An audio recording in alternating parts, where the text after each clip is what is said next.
the girl who loved numbers. The quadratic equation swam into focus, numbers and symbols dancing on the page. Maya tapped her pencil against her teeth, a faint furrow appearing between her eyebrows. The late afternoon sun slanted through her bedroom window, casting long shadows across the scattered textbooks and notebooks that covered every surface. Most kids her age were probably playing video games or gossiping with friends. Maya preferred the quiet challenge of abstract algebra. She scribbled a series of calculations, the lead scratching softly against the paper. Her room was a sanctuary, a space where numbers weren't just abstract concepts, but living, breathing entities, each with its own personality and potential. A poster of Emmy Noether, the groundbreaking mathematician, hung above her desk, a silent inspiration. A smile finally broke across Maya's face as she reached the solution. A sense of satisfaction, warm and comforting, flooded her. It wasn't about getting the right answer. It was about the journey, the logical dance of problem-solving. A gentle knock interrupted her concentration. "Maya, Carino, your father needs help downstairs," her mother's voice called from the hallway. Sighing contentedly, Maya closed her textbook. The world of numbers would wait. The Sharma family bookstore, nestled in the heart of their vibrant Chicago neighborhood, was more than just a business. It was a community hub, a place where stories came alive. Her parents, both avid readers, had poured their hearts into creating a welcoming space filled with the scent of old paper and brewing coffee. Maya loved helping out. She knew the store like the back of her hand, could navigate the labyrinthine shelves with ease. Today, her father, usually a picture of calm, was looking flustered as he wrestled with a delivery of newly arrived books. "Ah, Maya, thank goodness you're here," he said, wiping his brow with the back of his hand. "This shipment of textbooks is heavier than I thought." Maya smiled, already assessing the situation. She quickly organized the books into manageable stacks, alphabetizing them by author. The rhythmic thump of books hitting the counter, the murmur of conversations, the clatter of the espresso machine. It was a comforting symphony. As she worked, a familiar voice chirped. "Maya, what literary treasures are you unearthing today?" Sophia Ramirez, her best friend since kindergarten, bounced into the store, her bright pink hair a stark contrast to the rows of muted book spines. Sophia was a whirlwind of energy, a storyteller at heart, and the perfect counterpoint to Maya's quiet intensity. "Just textbooks," Maya replied, rolling her eyes playfully. "My dad needed help." Sophia grimaced. "Textbooks? Ugh, my worst nightmare. Although, I suppose even textbooks have stories to tell, boring ones, probably." Mr. Sharma chuckled, emerging from behind a towering stack of biographies. "Sophia, always a pleasure. Are you here to rescue Maya from the tyranny of numbers?" "Exactly," Sophia declared, grabbing Maya's arm. "Come on, I need to tell you about this dream I had last night. It involved a talking squirrel and a quest for a lost pineapple." Maya laughed, allowing Sophia to pull her towards a cozy corner filled with plush armchairs. The bookstore was a place for all stories, even the fantastical ones that spilled from Sophia's imagination. Settling into a chair, Sophia launched into her dream narrative, her hands flying as she described the talking squirrel and its perilous journey. Maya listened, her mind both captivated and slightly amused. Sophia had a gift for weaving words into vibrant tapestries, for creating worlds that were both absurd and utterly believable. When Sophia finally paused for breath, Maya said, "That was certainly something." Sophia grinned. "See, I told you it was epic. But enough about my dreams. What about you? Still battling equations?" Maya nodded. "Yeah, I solved a particularly tricky one earlier. It was satisfying." Sophia's eyes widened. "Satisfying? Maya, you get excited about solving quadratic equations. That's amazing, actually. Seriously, you're going to change the world with your brain power." Maya blushed, looking down at her hands. "Don't be silly. It's just numbers." "It's not just numbers to you," Sophia countered, her voice softening. "It's your passion. It's what makes you you." She leaned closer, her expression earnest. So, tell me, what's the dream? The big, audacious, Maya-shaped dream. Maya hesitated. She rarely spoke about her aspirations, fearing they would sound foolish or unattainable. But looking into Sophia's supportive eyes, she felt a flicker of courage. I want to solve the unsolvable, she confessed quietly. I want to find patterns where others see chaos. I wanted to push the boundaries of what we know about mathematics. Sophia squeezed her hand. That's incredible, Maya. And you will. I know you will. She paused, a thoughtful look on her face. Imagine Maya Sharma, the mathematician who cracked the code of the universe. They'll write books about you, which, of course, will sell right here in the bookstore. Maya smiled, a genuine, heartfelt smile that reached her eyes. For the first time, her dream felt less like a distant fantasy and more like a tangible possibility. Maybe, just maybe, she could actually do it. Maybe with a little hard work, a lot of dedication, and the unwavering support of her best friend, she could make her mark on the world. And she knew, with absolute certainty, that the first step was going to be raising her hand. The impossible equation. The auditorium buzzed with a nervous energy. Rows of uniformed students shifted in their seats, a sea of navy blue punctuated by the occasional flash of a phone screen. A hush fell as Mr. Kapoor, the principal, stepped onto the stage, his smile broad and reassuring. Welcome, everyone, to a truly special event. Today, we have the distinct honor of hosting Dr. Alastair Stern, a name synonymous with brilliance in the world of mathematics. A ripple of polite applause greeted Dr. Stern as he strode confidently to the podium. He was a tall man, his silver hair neatly combed back, and his eyes, magnified by thick-rimmed glasses, scanned the audience with an intensity that made Maya shrink slightly in her seat. He wore a tweed jacket that looked distinctly out of place in the humid Mumbai air, lending him an air of scholarly authority. "Thank you, Mr. Kapoor," Dr. Stern began, his voice resonating through the auditorium. "It's a pleasure to be here at your esteemed institution. I haven't come empty-handed. I brought with me a challenge." He paused for dramatic effect, a faint smile playing on his lips. An equation, one that has baffled mathematicians for decades. A collective murmur swept through the room. Maya felt a familiar thrill course through her veins. An unsolvable equation? The very idea was intoxicating. Dr. Stern gestured to the projection screen behind him, where a complex equation filled with Greek letters, exponents, and intricate symbols swam into view. It looked like an alien language, beautiful and intimidating. "This," Dr. Stern announced, his voice laced with a hint of challenge, "is the Riemann zeta function. Specifically, a variation that has proven resistant to solution." He proceeded to outline its history, a tale of brilliant minds dedicating their lives to cracking its code, only to be met with frustration and failure.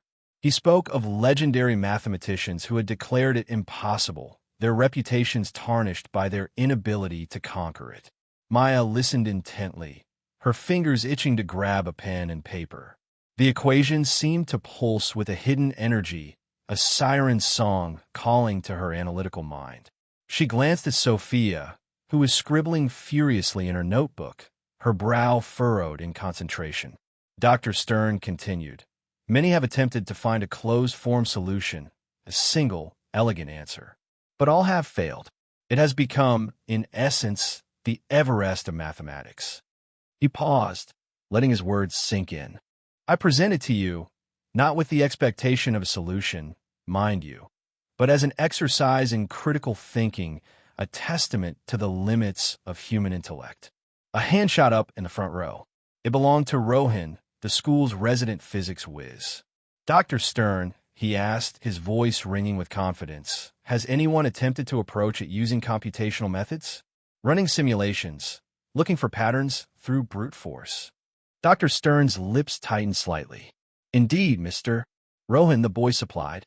"Mr. Rohan, extensive computational analysis has been performed.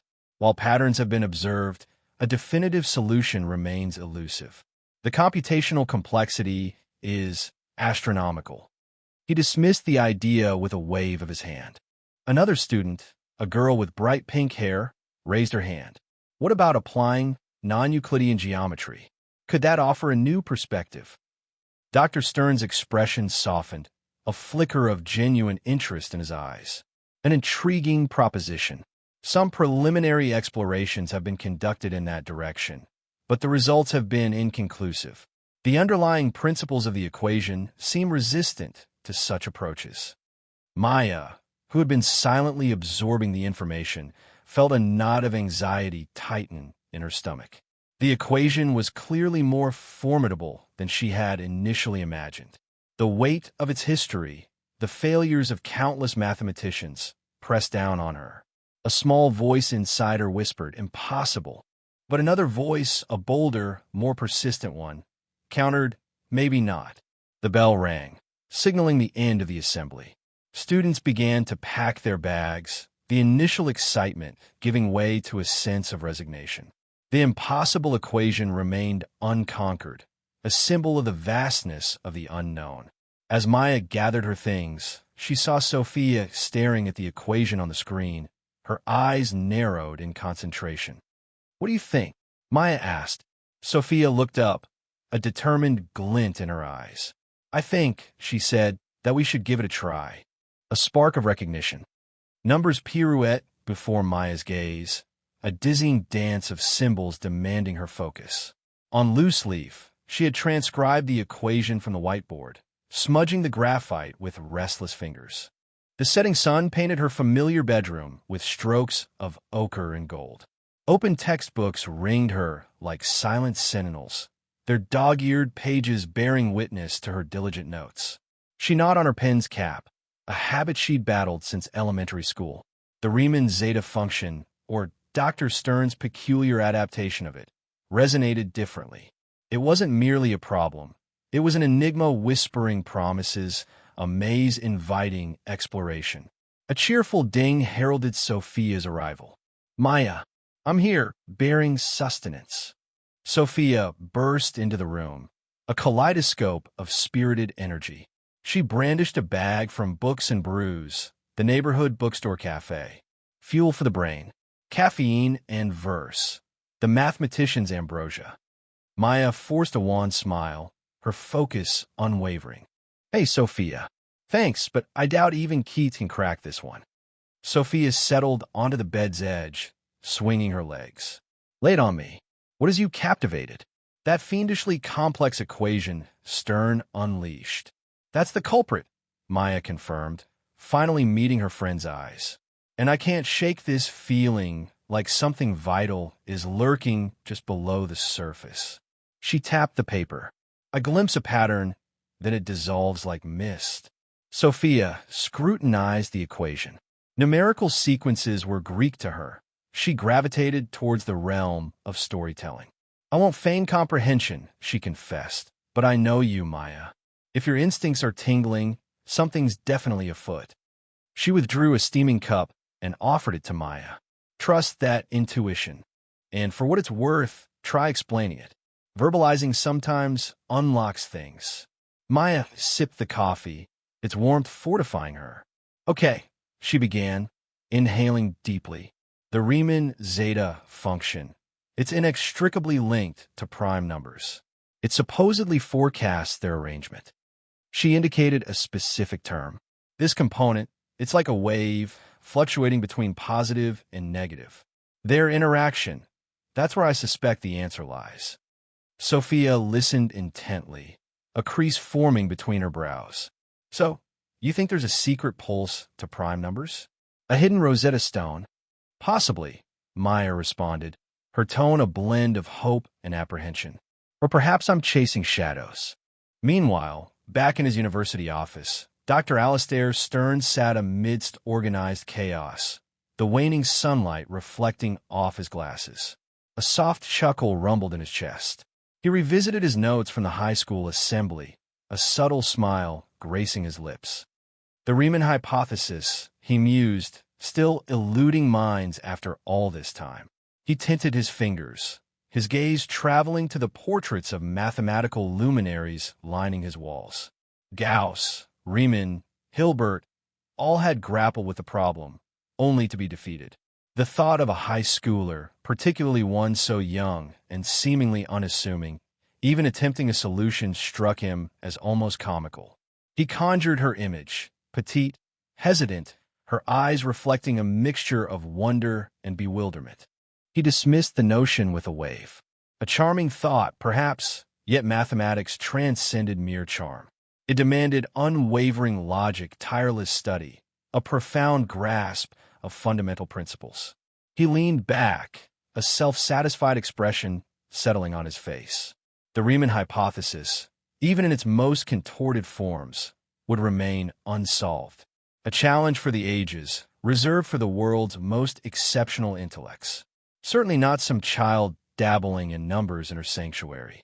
The thought of checking on her progress flickered in his mind, but he deemed it a frivolous use of his time. He had papers to complete, conferences to attend, and a reputation to safeguard. The raised hand. The lecture hall still hummed with the recent presentation's residual energy. Dr. Stern, an icon of academic gravitas in his tweed and trim beard, waited patiently at the lectern, a subtle smile gracing his lips. Hands had sprung up during the Q&A, like seedlings reaching for light. Several rows back, Maya felt her pulse thrum against her sternum. The professor had just finished summarizing his unsuccessful attempts to refine the Riemann zeta function, flatly declaring any search for a pattern in its prime number distribution a fruitless endeavor. His pronouncement felt like a personal dare. She glanced at her notebook, a jumble of equations and diagrams, the product of countless sleepless nights spent in fervent calculation. The pattern she thought she'd unearthed, a graceful link between the function's zeros and the primes, seemed vividly real to her, undeniably present within the numerical density. The prospect of voicing it, of contradicting a luminary like Stern, twisted her insides. A student near the front inquired about limitations in existing computational techniques. Dr. Stern replied with practiced authority, detailing specific algorithms and their documented flaws. Another query followed, this one regarding the potential of quantum computing. Maya listened acutely, absorbing every nuance, seeking a seam, a crack to insert her idea. Each question hammered home the vastness of the mathematical domain and the sheer audacity of her aspiration. Doubt began to erode her resolve. Was she truly seeing something revolutionary, or merely chasing a self-made illusion? Her grip on her pen tightened until her fingers ached. The low drone of student voices faded. The overhead fluorescence seemed to flicker in sync with her racing heart. She had to speak. The pattern, the connection, it was too crucial to remain silent. Drawing a fortifying breath, Maya straightened and readied herself. But hesitation held her back. What if she was wrong? What if Stern brushed her aside, as he seemed inclined to do? The thought of his academic disdain, the potential sting of public rebuttal, paralyzed her. Other questions arose. Other answers were delivered. Opportunity seemed to be draining away. Dr. Stern began to gather his papers, a quiet signal that the session was concluding. Panic flared. This was it. She had to seize the moment, regardless of consequence. An adrenaline surge propelled her hand upward.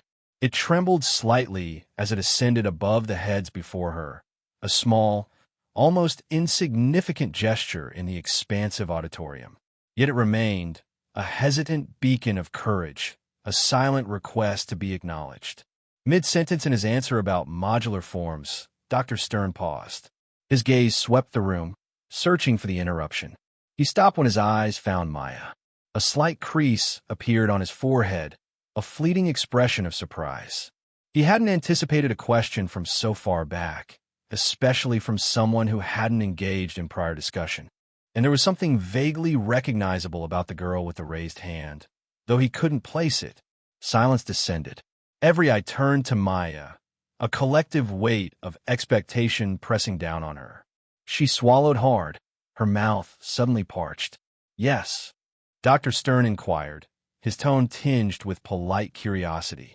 He gestured towards her. You have a question? Her voice lodged her throat. She cleared it, inhaled deeply, and spoke, barely audible. I think I may have found an answer. The silence deepened into a profound stillness. A ripple of breathlessness moved through the crowd. Dr. Stern's eyes widened, his polite curiosity giving way to something nearing incredulity. Slowly, he lowered his notes to the podium, his focus fixed on Maya. Tension filled the lecture hall, every breath suspended, every whisper hushed. Everyone watched the young woman who dared challenge the established order, who dared to propose a solution to a problem that had confounded generations of mathematicians. An answer, Dr. Stern echoed, his voice now devoid of warmth. To which problem, specifically? His inflection implied he already knew the answer and regarded it with profound doubt. Maya's heart hammered. The moment of reckoning. She met Dr. Stern's gaze squarely, her voice gaining strength with each syllable. To the refinement of the Riemann zeta function, she stated, the one you deemed impossible.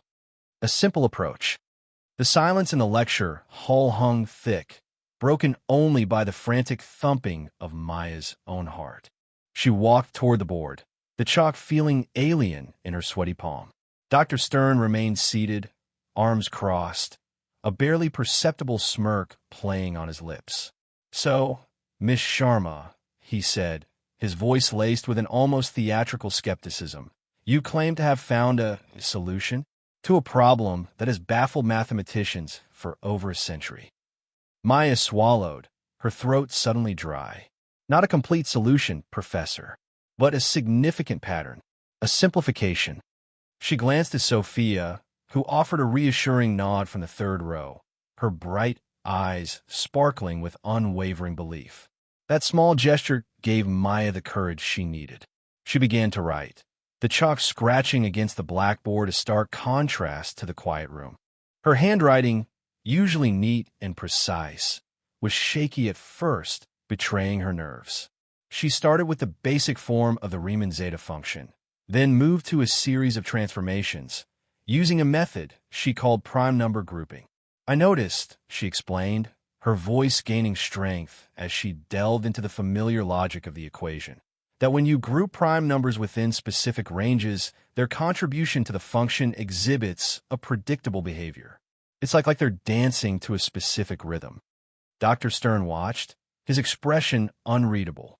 A few students stirred, some whispering amongst themselves, others leaning forward, intrigued. Maya continued, filling the board with equations, each step building upon the last. She pointed out the recurring patterns, the way certain prime number combinations consistently yielded predictable results. Her method, while unorthodox, was surprisingly simple, almost elegant.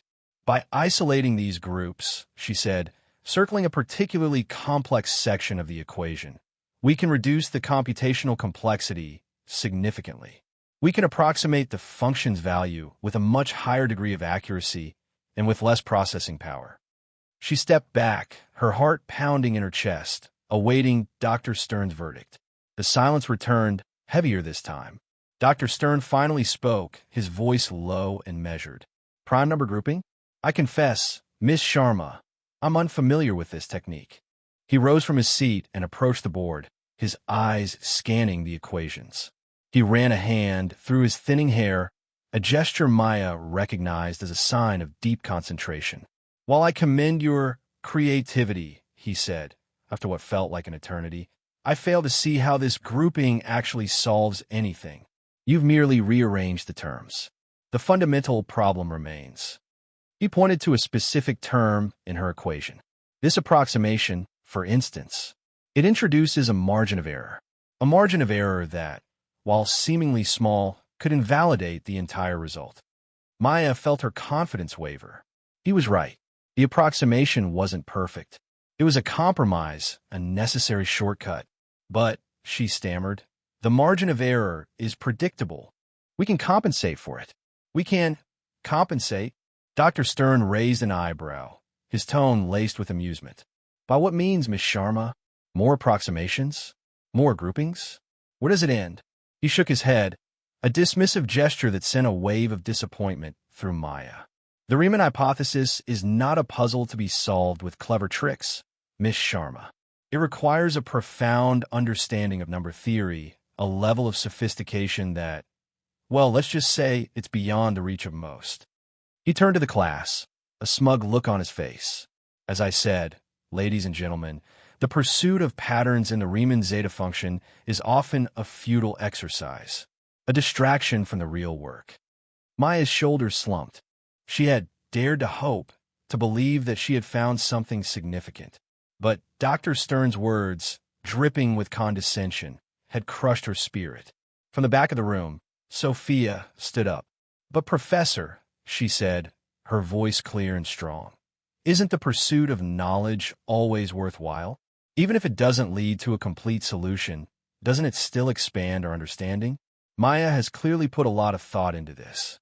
Shouldn't we at least consider the possibility that she might be onto something?"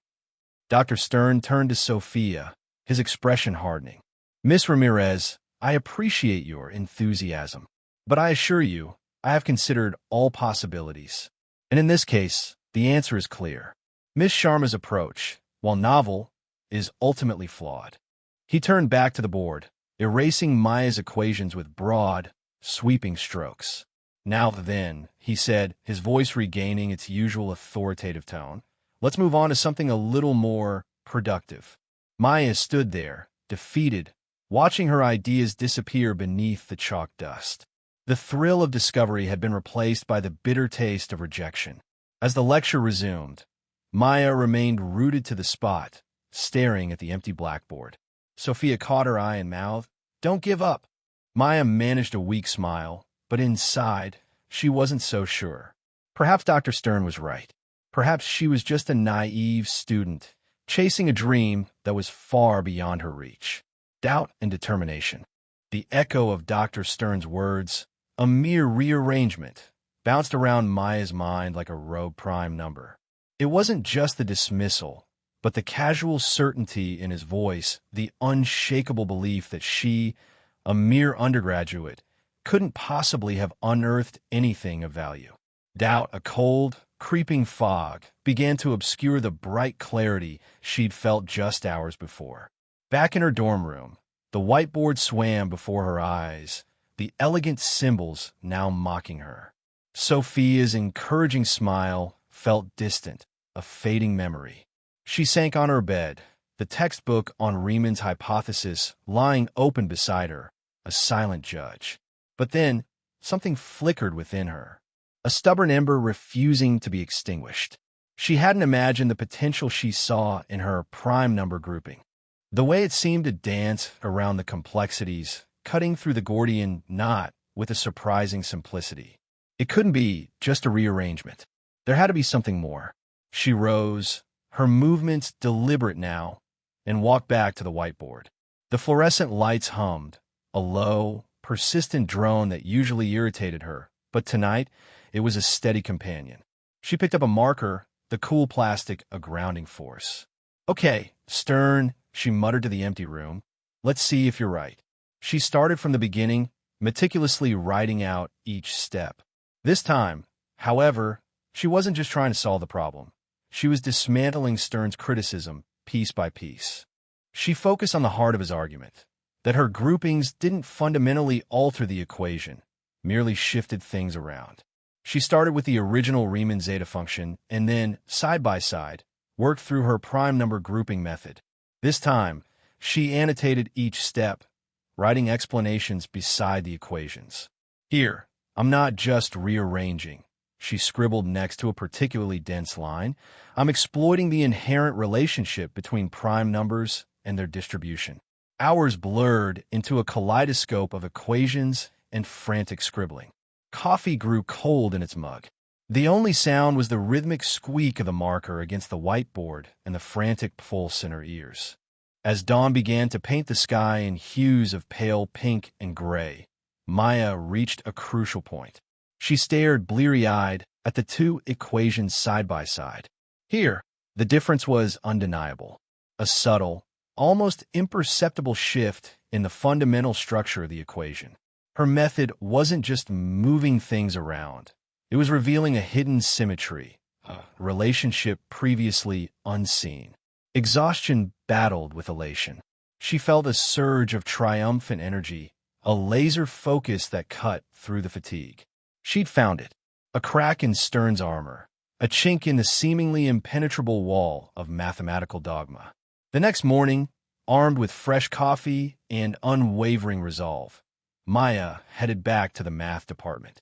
She found an empty study room, a small, windowless space that offered a semblance of privacy.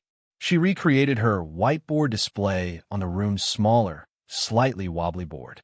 This time, she wasn't alone for long. Word had spread. Whispers of the girl who challenged Stern had rippled through the student body. Curiosity, that potent academic fuel, had drawn a small crowd.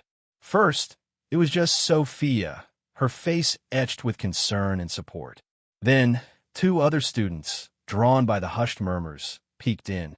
One was a lanky graduate student with perpetually ink-stained fingers, the other a bright-eyed undergraduate known for his sharp questions in advanced calculus. Maya, usually paralyzed by such attention, found a strange calm settling over her. Stern's dismissal had, paradoxically, steeled her resolve. She wouldn't be intimidated. This wasn't about ego, it was about the math. She began to explain her method, her voice clear and steady, her hands moving confidently across the whiteboard. She anticipated their questions, addressing Stern's criticisms head-on. She pointed to the subtle shift in the equation, the hidden symmetry she had unearthed. The graduate student, initially skeptical, began to nod slowly, his brow furrowed in concentration. The undergraduate, his eyes wide with fascination, scribbled furiously in his notebook. Sophia beamed, her pride radiating through the small room. As Maya finished her explanation, a silence fell. It wasn't the dismissive silence she'd experienced in the lecture hall, but a silence pregnant with understanding, with the weight of a new idea taking root. The air crackled with intellectual energy. Then, the graduate student spoke, his voice low and thoughtful. "I see it," he said. "It's ingenious. The impossible solved." The chalk rasped, a frantic skirl against the sudden, weighty hush that had descended. Maya's fingers quivered, not from trepidation any longer, but a heady brew of depletion and triumph. For 3 unrelenting hours, she dismantled Dr. Stern's challenges, meticulously, point by painful point. Every equation, each precisely positioned prime, formed a bulwark against failure.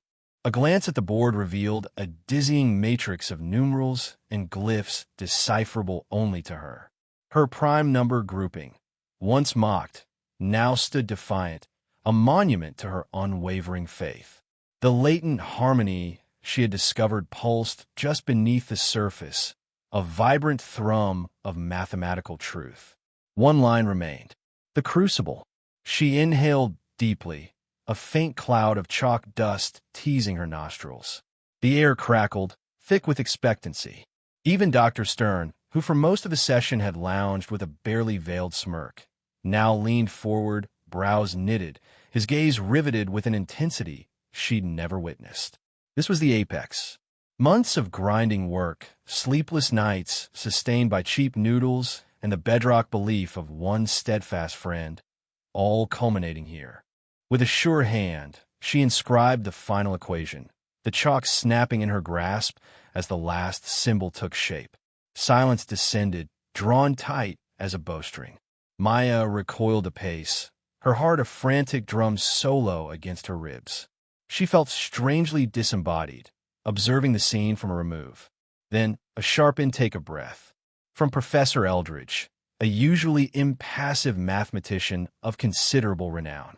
His jaw hung slightly ajar, his eyes transfixed. A wave of realization swept through the room. Whispers bloomed, then louder cries of astonishment. Heads nodded, eyes widened in disbelief. They grasped it. They beheld the impossible. Dr. Stern rose slowly, his face a rigid mask of shock. He approached the board, his gaze tracing the equations, meticulously retracing Maya's process. He halted at the last line, his gaze caught by the elegant simplicity of the concluding statement. Maya stilled her breath, anticipating the inevitable fault, the flaw he would surely unearth. But nothing came. He turned to the assembly, his tone uncharacteristically muted. It would seem Miss Sharma has provided a solution. The words lingered, pregnant with implication, then the levee broke. Applause erupted, a tidal wave that nearly swept Maya off her feet. Cheers resounded, deafening and intoxicating. People rose, clapping, whistling, some even chanting her name. She sought out Dr. Stern, expecting to find resentment, perhaps even bitterness. Instead, she discovered something unexpected: respect. Reluctant, perhaps, but undeniably present. He advanced toward her, extending his hand. "Miss Sharma," he conceded, his voice still tinged with incredulity, "I owe you an apology. And my congratulations." Maya accepted his handshake, her own hand trembling almost imperceptibly. "Thank you, Dr. Stern." The ovation continued, relentless. Students surged around her, showering her with congratulations. Professor Eldridge clasped her shoulder, a rare smile illuminating his weathered face. Amidst the tumult, Maya spotted Anika, positioned near the back, her eyes glittering with pride. Anika offered a small, knowing smile, a tacit acknowledgement of their shared ordeal. Maya returned the smile, a genuine, unrestrained expression that lit up her entire face. She had prevailed. She had confronted this seemingly insurmountable and emerged victorious. The Riemann hypothesis, or at least her interpretation of it, had succumbed to her persistent inquiry. Yet, as the celebration swirled, a novel sensation began to ignite within her: anticipation. This wasn't finality. It was a threshold. The resolution of this facet unlocked countless other mathematical vistas. The realm of numbers beckoned, teeming with enigmas awaiting solution. And Maya Sharma, the girl who dared to challenge convention, was ready to heed the call. From local hero to Harvard, the silence in the lecture hall stretched, thick and expectant, after Maya's final equation bloomed on the board. Dr. Stern, his face a mask of conflicting emotions, finally broke it. He cleared his throat, the sound amplified in the stillness. "Miss Sharma," he began, his voice uncharacteristically subdued. I owe you an apology. I was premature in my assessment of your method. Prime number grouping, it appears to be ingenious." A murmur rippled through the room. Maya, still flushed with the adrenaline of her presentation, could only manage a small nod. He continued, "It's remarkable. A fresh perspective on a problem that has plagued mathematicians for decades. You've genuinely made a breakthrough." He even offered a ghost of a smile, a rare sight. "Congratulations, Miss Sharma. You've earned it." The applause that followed was thunderous.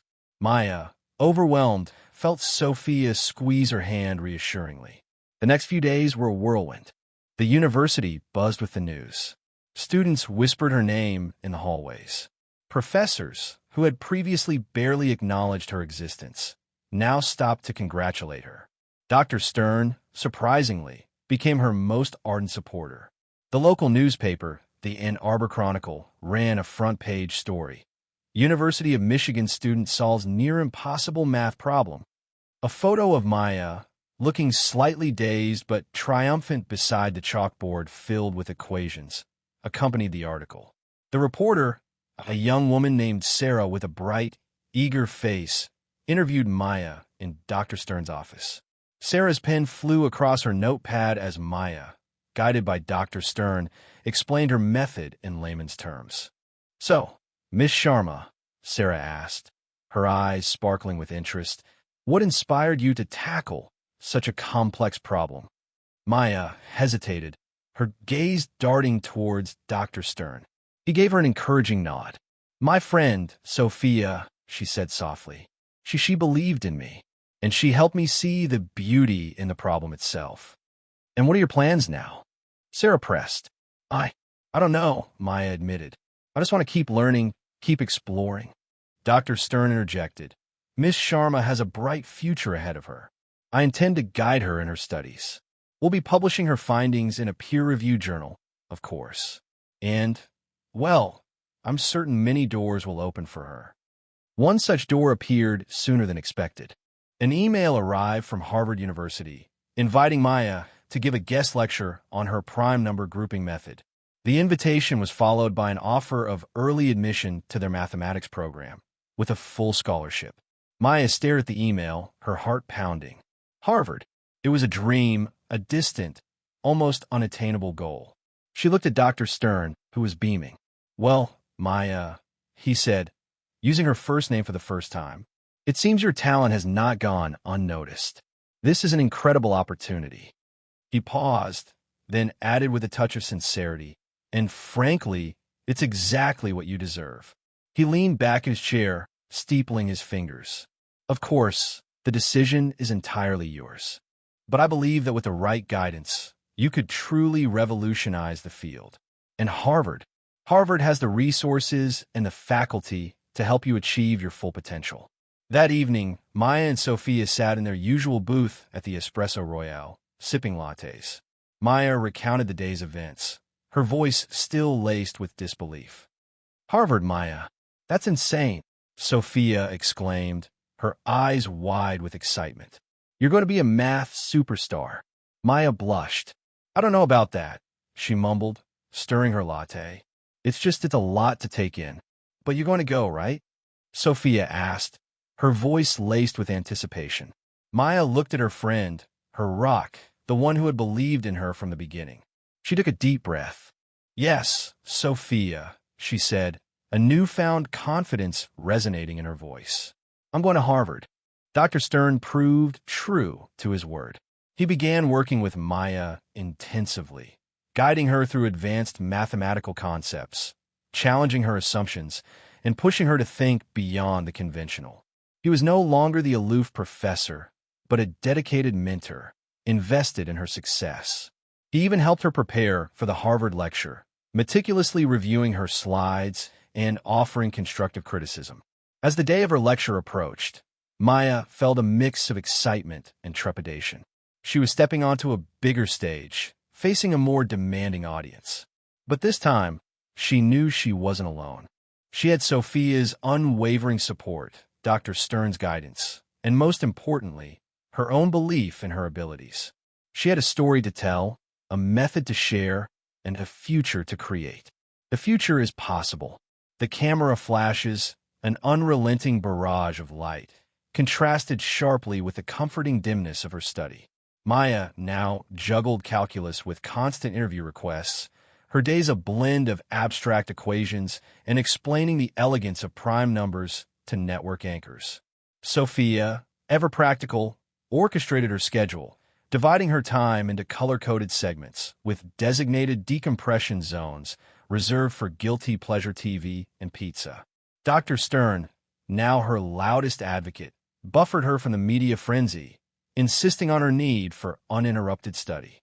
He even showcased her prime number grouping technique at academic gatherings, a self-conscious grin betraying his initial doubt. Through it all, Maya clung to stability. Her well-worn calculus text, its pages marked with annotations, served as a reassuring touchstone.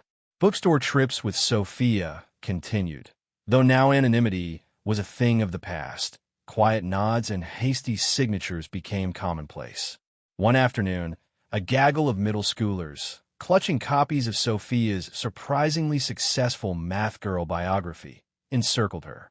Their adoring gazes mirrored her own youthful fascination with mathematical puzzles. Did you ever feel like giving up? A girl with vibrant pink hair asked softly. Maya paused, carefully considering her reply. There were moments of profound frustration when I felt like I'd reached an insurmountable barrier. Even Dr. Stern dismissed my work at one point. A collective murmur rippled through the group.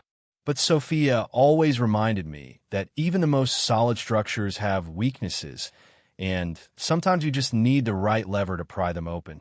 Recalling Sophia's steadfast faith in her, she smiled. The key is to remain curious, to keep questioning, and to never shy away from novel approaches, regardless of how improbable they may seem. The pink-haired girl's face lit up, hugging her book close. Thanks, Maya. You're an inspiration. That moment ignited a spark. Maya realized her journey extended beyond mere mathematical solutions. It was about empowering others to embrace challenges and cultivate self-belief. She began volunteering at local schools, leading engaging math workshops where she demonstrated that mathematics was not just rote memorization, but a creative endeavor, a means of deciphering the universe's mysteries. Years flew by. Harvard evolved into a comfortable environment.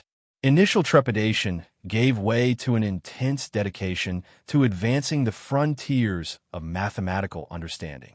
Maya further refined her prime number grouping method, applying it to a host of previously unsolvable problems, each triumph reinforcing its legitimacy. Her doctoral dissertation, a dense exploration into the distribution of primes, became an influential piece celebrated throughout the mathematical world. Dr. Stern, radiating pride, presented her doctoral hood, an indelible moment etched in Maya's heart.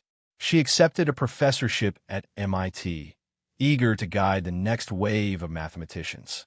Her lectures quickly gained renown, celebrated not only for their clarity and rigor, but for their contagious passion. She urged her students to question established norms, to pursue unconventional methodologies, and to view failure as an essential component of achievement. Eventually, Maya was honored with a distinguished prize for her contributions to number theory. As she accepted the accolade, her gaze swept across the audience, a tapestry of renowned mathematicians, former instructors, and, seated in the front row, a beaming Sophia. As a child, I was informed that some problems were simply intractable, that certain doors remained permanently sealed. She began, her voice ringing with conviction. But I discovered that with passion, tenacity, and a dash of audacity, anything becomes attainable. The destiny of mathematics, the destiny of science, the very destiny of our world, rests upon the shoulders of those who dare to question, those who dare to dream, those who dare to believe that even the most seemingly insurmountable challenges can be overcome. Her words resonated deeply, a testament to her personal odyssey, a beacon of hope for all who aspired to reach the impossible. Maya Sharma, the unassuming girl who once hesitated to voice her thoughts, had become a pivotal voice in mathematics, demonstrating that brilliance could flourish in any environment and that the future, quite truly, remained possible. And it all commenced with a friendship, a perplexing equation, and an unwavering faith in the power of what if.